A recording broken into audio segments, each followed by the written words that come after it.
Guys, for today's video ay magluluto tayo ng japchae. Mahal kumain sa labas, kaya magluluto na lang tayo para mas tipid. Ito nga yung finished product. So ito po yung ating mga kailangan. Meat, pwedeng beef, pero ang ginamit namin ay chicken breast na kinut into strips. Meron tayo ditong mushroom, carrots, bell pepper na nakat na din into strips. Meron din tayo ditong onion leeks, cut at around 2 inches long, spinach, onion, glass noodles na naka-glass skin pa kesa sa mukha ko, charis, eggs, at sesame seeds. Ang una nating gagawin, imamarinate muna natin itong chicken breast kasama nung mushroom kasi wala itong masyadong lasa para magkaroon ng lasa. Kalahati lang pala yung ilalagay ng mushroom dyan guys kasi yung kalahati naman ay piprituhin naman mamaya. Ang ilalagay lang po natin yan ay bawang. Lalagyan po natin ng 1 kalahating kutsarang brown sugar, 3 kutsarang soy sauce, sesame oil, at lagyan na rin ng pepper, depende na po sa inyo, tansya-tansya na lang. Tapos, imamarinate na lang po natin yan, halu-haluin lang, tapos, iset aside lang po for around 30 minutes para manuot talaga yung lasa. After nyan, magprito muna ng itlog, tapos i-roll mo yung itlog, tapos i-cut lang din into strips. Set aside lang din natin to kasi ihahalo-halo lang din natin to mamaya sa mga lahat ng nalutong ingredients. Magpakulo muna tayo ng tubig, tapos iluto na natin yung glass noodles.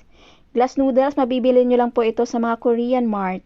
Tapos, hintayin lang po natin na maluto talaga siya guys. Tansyahin na lang natin. Para masabi natin na luto na, tikman na lang natin. Ayan, pag malambot na, okay na po yan. Set aside na lang po natin after. Tapos, prituhin na natin tong onions. Isasabay na rin natin dito yung onion leeks. So, sabayan silang dalawa. Bali pala guys, separate pala yung pagluluto natin ng mga ingredients. Tapos, halu-haluin na lang mamaya pag naluto na.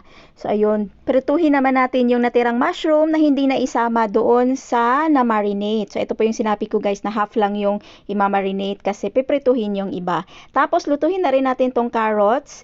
Isabay na rin natin tong bell pepper. Ang ganda ng kulay.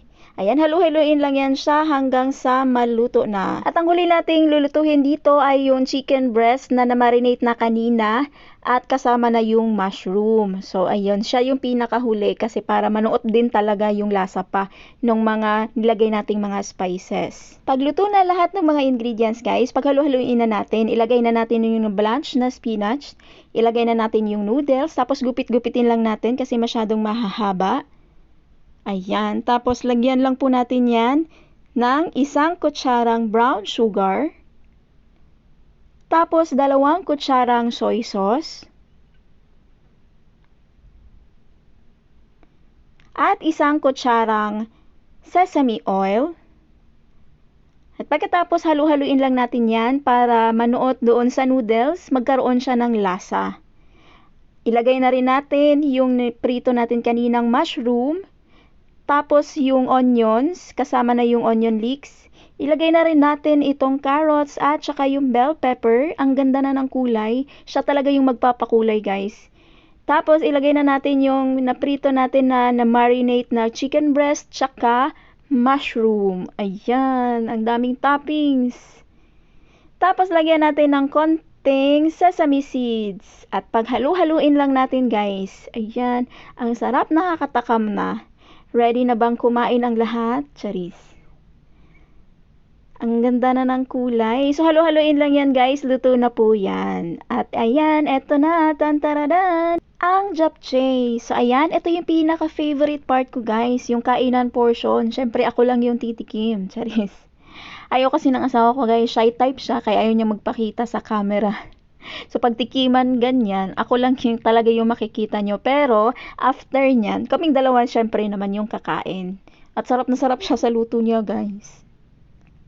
Masarap din naman talaga. So, craving satisfied na naman. So, alina kayo, kain na po tayo. Let's eat!